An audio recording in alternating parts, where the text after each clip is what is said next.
Tes tes. Oke, baik. Di sini perkenalkan, nama saya Dimas Nurseka dengan NIM 2505766 dari Teknik Elektro angkatan 2025. Di sini saya akan mengerjakan tugas fisika pengganti karena saya tidak menghadiri presentasi pada saat kelas. Baik, langsung saja.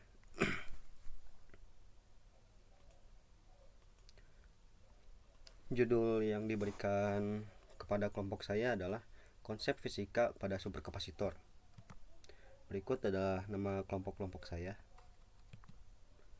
Lalu untuk agendanya, pertama kita akan membahas apa sih pengertian kapasitor, terus jenisnya, terus apa itu superkapasitor, perbedaan kedua kapasitor, arsitektur dasar, cara kerja, keunggulan dan kelemahan, lalu terakhir penggunaan pada industri. Pertama, apa sih kapasitor tuh? Nah, kapasitor itu adalah dua plat konduktor terisolasi yang dipisahkan oleh isolator. Kapasitor bertujuan untuk menyimpan energi dalam bentuk medan listrik. Besar kapasitansinya dapat dicari berdasarkan di sini ada rumusnya. C yaitu kapasitor sama dengan Q atau muatan persatuan luas per V.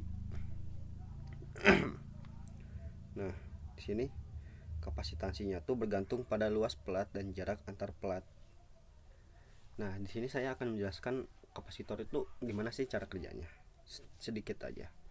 Nah, kita tahu kapasitor itu kan dua plat nih. Kapasitor itu secara garis besar tuh dia nyimpan listrik. muatan listrik lah. Ketika suatu muatan listrik mengalir kepada kapasitor, dia tuh nggak langsung lewat gitu aja, tapi dia tuh bakal kesimpan di tengah-tengah sini. Misal dia tuh nyimpan di kapasitor tuh 100 muatan lah ya. Jadi ketika listrik mengalir, 100 muatan yang di sini tuh dia bakal kekumpul dulu, nggak langsung lewat gitu aja. Nah, ketika ada muatan lagi yang mengalir, misal di sini itu udah 100, lalu ada 15 muatan lagi.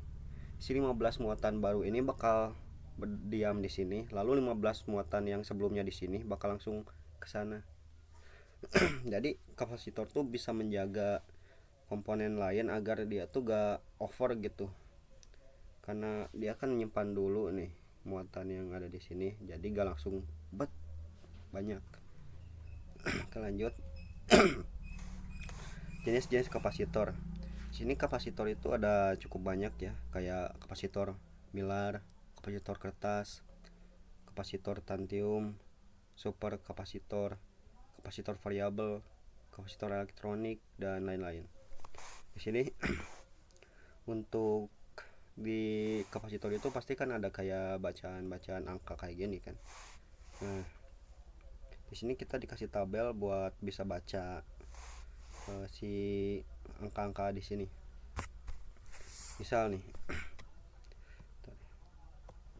Nah, pertama kita bakal dikasih kode tegangan. Misal di sini kan kode tegangannya tuh 2A. Kalau kita lihat di sini berarti dia tuh tegangannya 100 volt. Lanjut juga di belakangnya tuh dia ada kode apa tuh? Toleransi lah. Di sini karena J itu dia toleransinya 5%. Nih. Terus angka-angka yang di sini tuh apa sih? Itu ya cara bacanya gini. Ini 5, ini 6, ini 3 angka 0, berarti ini tuh 56.000. Lanjut.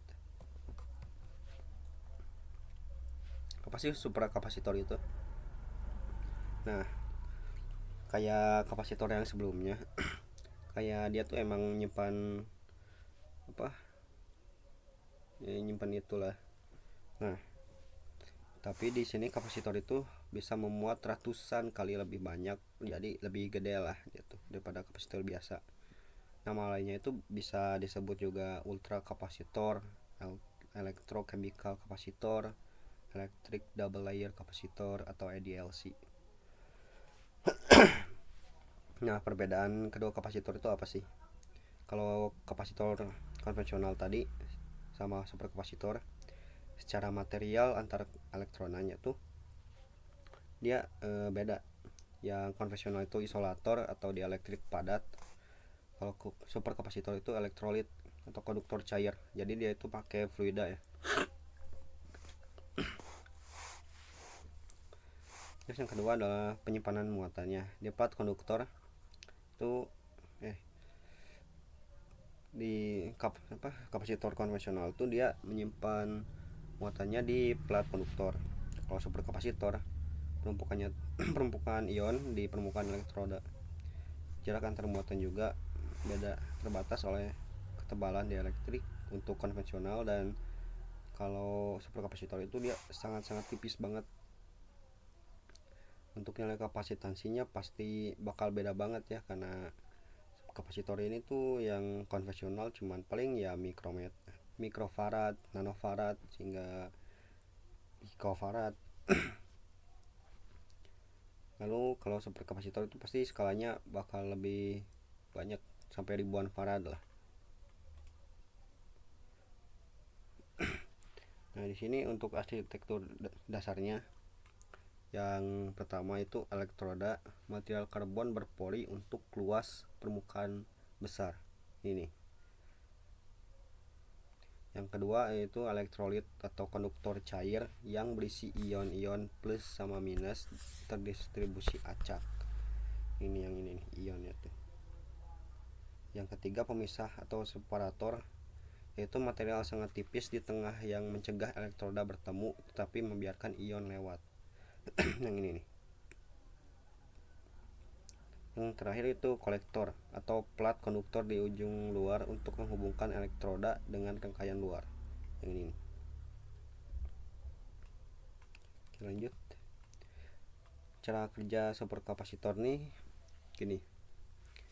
Yang pertama tuh saat migrasi ion, saat tegangan luar diterapkan plus ke kolektor kiri lalu ke kolektor kanan, ion positif dan elektrolit bergerak menuju elektroda negatif atau kiri, dan ion negatif ke elektroda positif kanan. Nah, jadi yang negatif ke kiri, yang positif bakal ke kanan, bakal mengumpul gitulah. Karena sifat magnet kan, plus ke minus, minus ke plus. Kedua adalah penumpukan ion. Ion-ion tidak mengalir ke dalam elektroda, melainkan berhenti dan tertahan di permukaan elektroda, seperti di gambar ini. Dia itu nempel ke permukaan kan. Yang terakhir adalah double layer atau lapisan ganda. Disinilah keajaibannya tuh. Disebutkan kalau ion-ion yang berlawanan jenis menarik muatan elektroda sehingga terkumpul sangat berdekatan 3-8 angstrom. Jarak yang sangat tipis inilah yang menyebabkan kapasitansinya super besar. Seolah-olah sistem ini berfungsi sebagai dua kapasitor seri yang sangat masif. Kita lanjut. Keunggulan dan kelemahannya. Kelebihan dari superkapasitor ini adalah dapat diisi dan dikosongkan sangat cepat. Yang kedua, siklus hidup sangat panjang. Ketiga, kapasitansi super besar. Keempat, efisiensi tinggi. Lalu ada kekurangannya juga. Densitas energi rendah, tegangan sel rendah 3-5,5 volt. Ketiga, self discharge-nya. Yang keempat, harga relatif mahal. Nah, untuk penggunaan pada industri seperti yang di sini ya.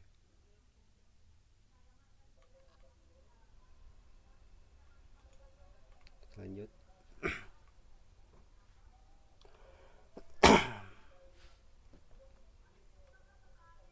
Oke. Mungkin segitu saja presentasi dari saya.